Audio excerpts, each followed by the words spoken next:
Hey there, fellow classic comic collectors.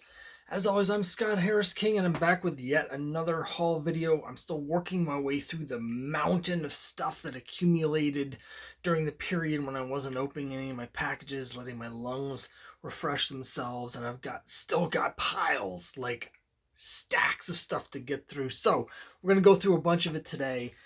Today is newer stuff. I know it says back issue haul, but these are sort of newer back issues. Some of them are actually brand new issues.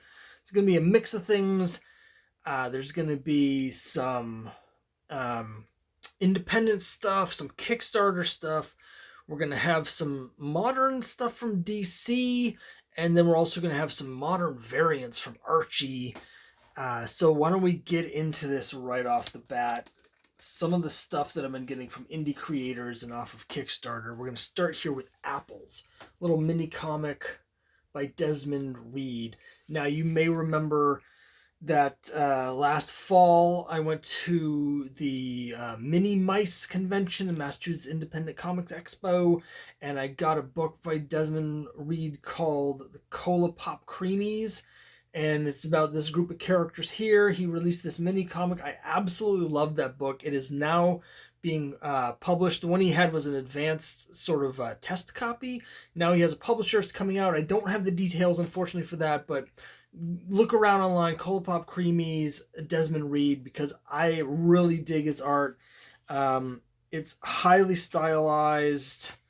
You can see black and white, and it's just really, really good. So this was a limited edition. As you can see, he got a grant from Mice to put these out. I think there was only 100 of these printed.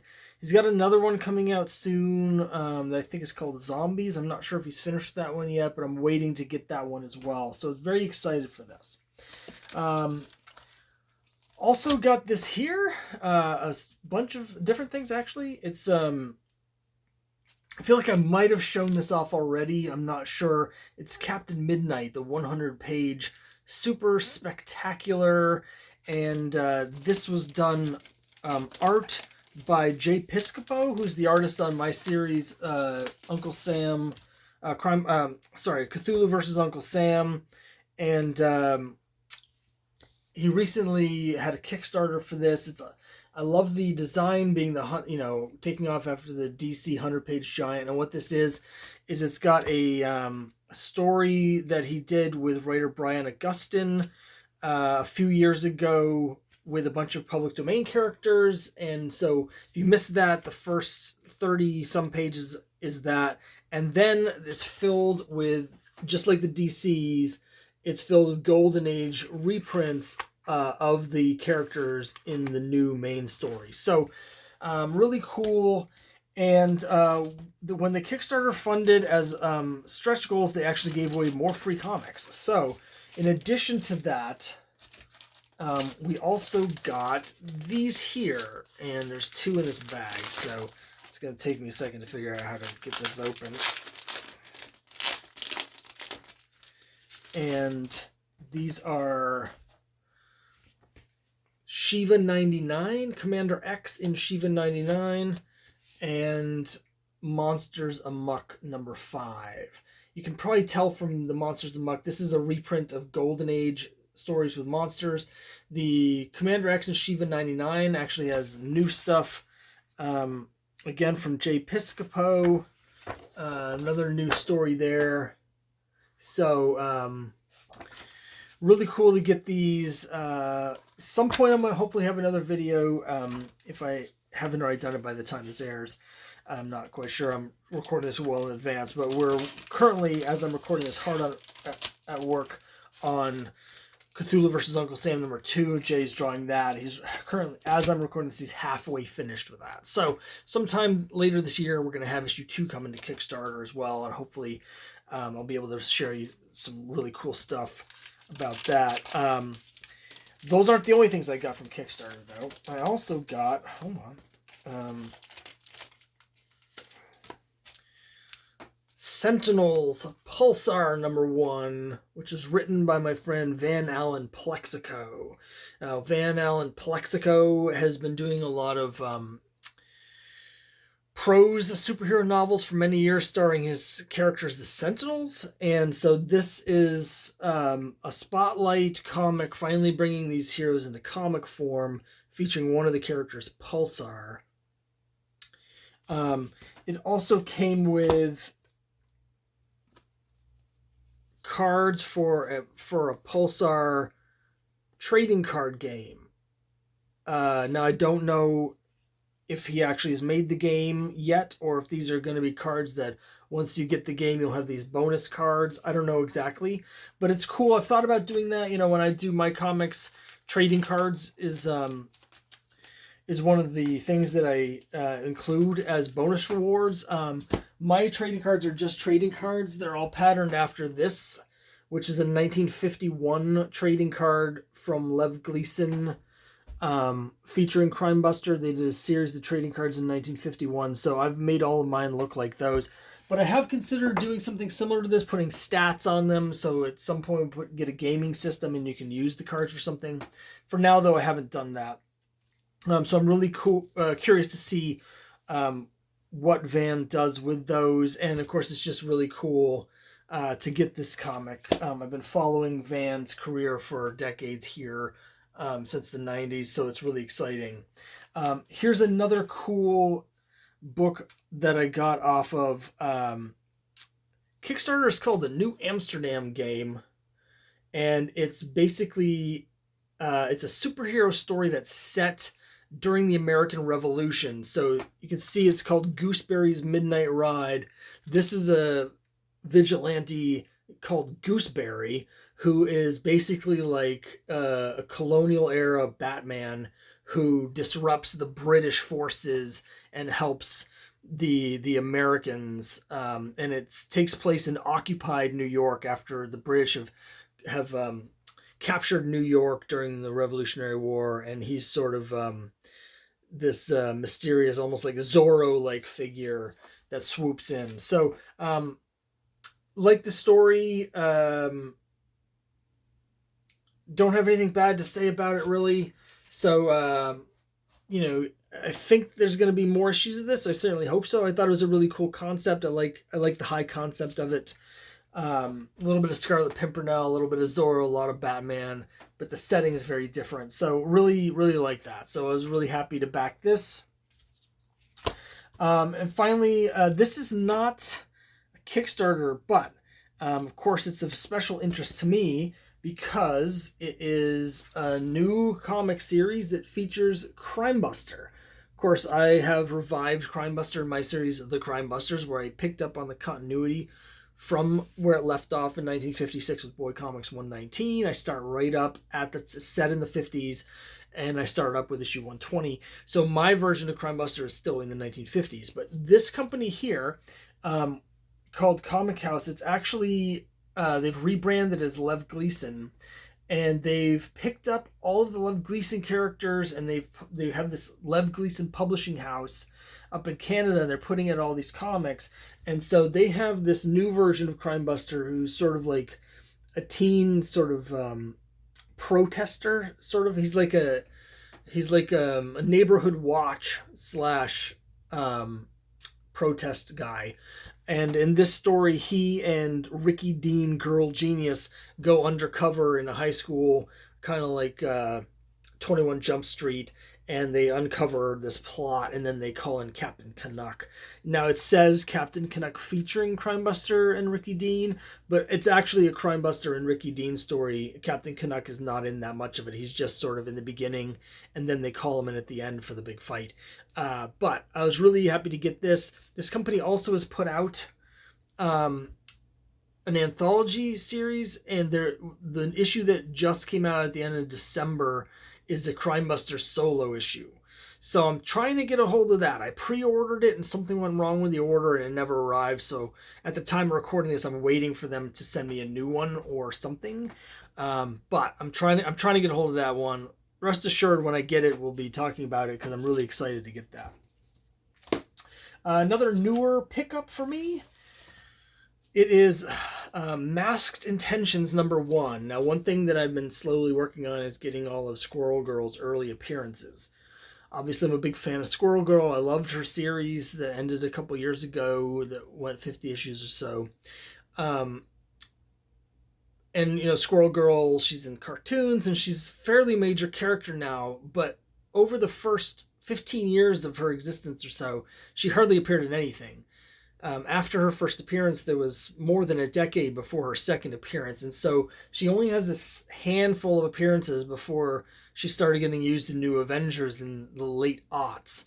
So what I'm trying to get is that handful of appearances before that, and one of them is this, which is actually a romance comic. So it's got everything. It's got everything. It's a romance comic, and this is one where she basically, this is when the New Warriors had their reality show, and she's swooning over Speedball because she's in love with Speedball from watching the TV show, and they end up having a meet cute and they kiss at the end of the issue. And this is actually referenced in the Squirrel Girl series that came out much, much later. This came out just before Civil War, so it's just before the New Warriors and their reality show blew up, and the tone couldn't possibly be more different. But it's kind of checking all my boxes here. Romance comic featuring Squirrel Girl, one of her early appearances. So very excited to get this. This is a big departure for me. I have not read any mainstream superhero books in a long time. I don't really count Squirrel Girl because it was sort of off in its own thing. But I actually bought a recent DC series. I was listening to a podcast, and they were really hyping up this 12-issue Lois Lane series written by Greg Rucka.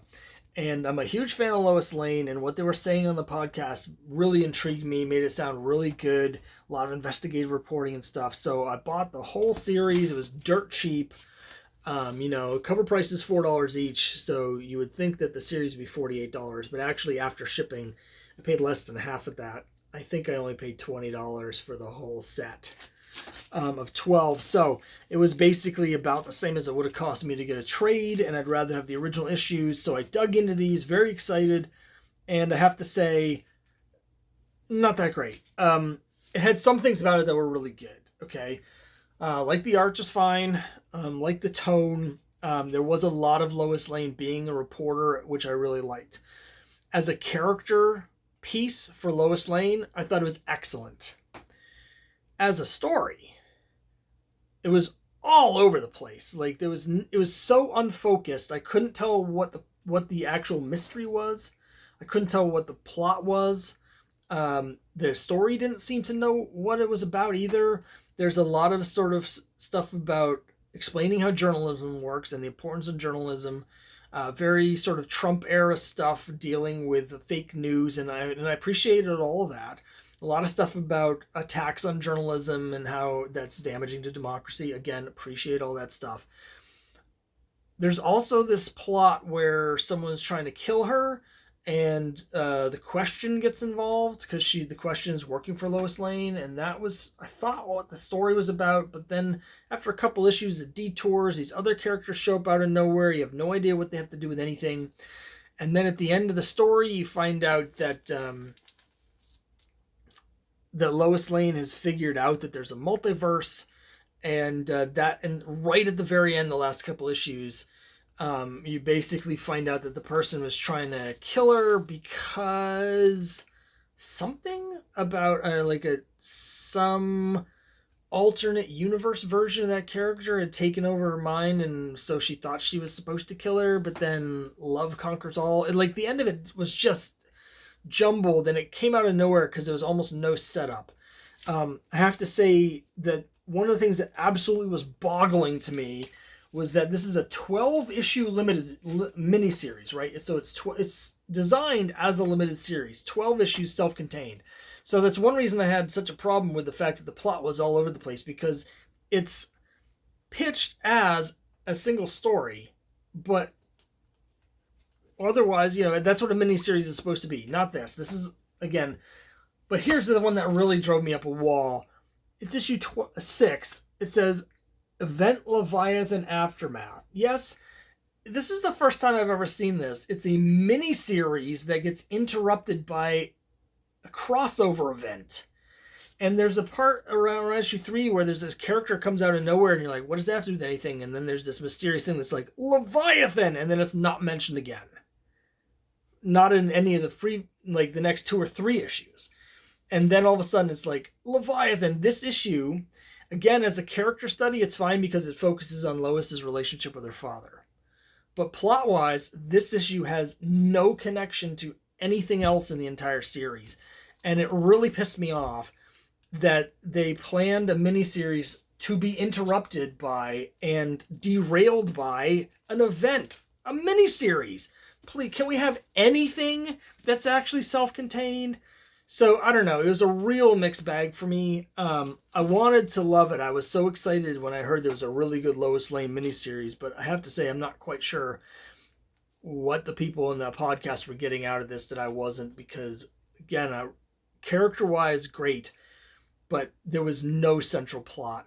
And the whole thing was undermined for me. I'm going to spoil. I already did, but you basically realize at the end that the reason Lois has been able to figure out that there's this multiverse, right? She realizes that there's some people who, because of these cosmic events, they're getting memories and personality stuff bleeding over from other universes, and it's affecting them, right? And you discover that it's implied that Lois herself knows this because the information has come to her from an alternate universe Lois.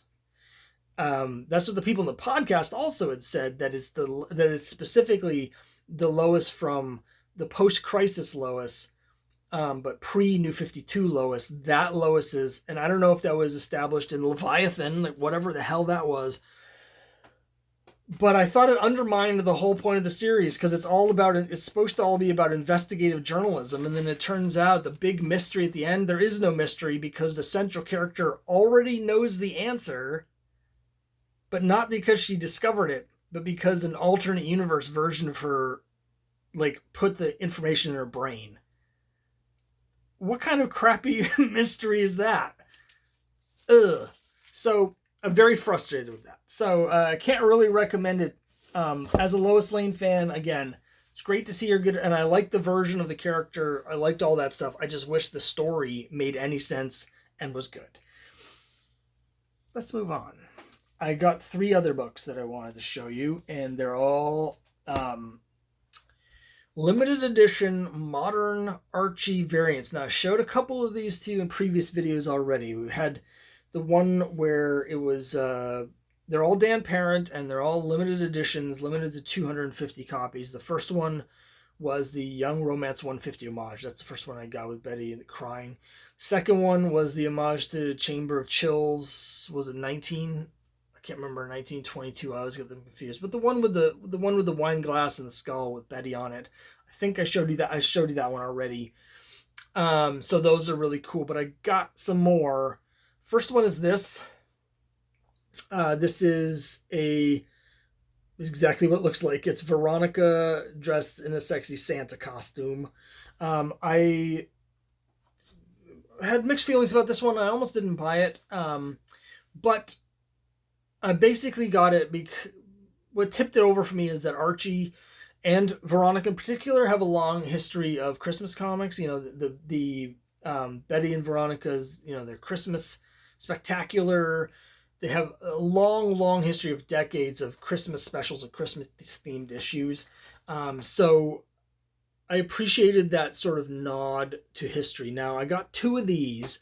The previous ones, I only got 1 of them. This one, I decided, you know what? I think people are going to like this one. I'm going to get 2 of them. And then maybe I'll sell one and try and get my money back. And it worked. It worked. I was able to sell immediately. I paid $70 for the 2 of these. There's $30 each plus $10 shipping. So $70 for 2 of these. I immediately sold the other copy for $90 on eBay. And after fees and stuff, got all my money back, made like $10, and I got to keep this for free. After that, this started going crazy, and copies of this have sold for up to $178 now.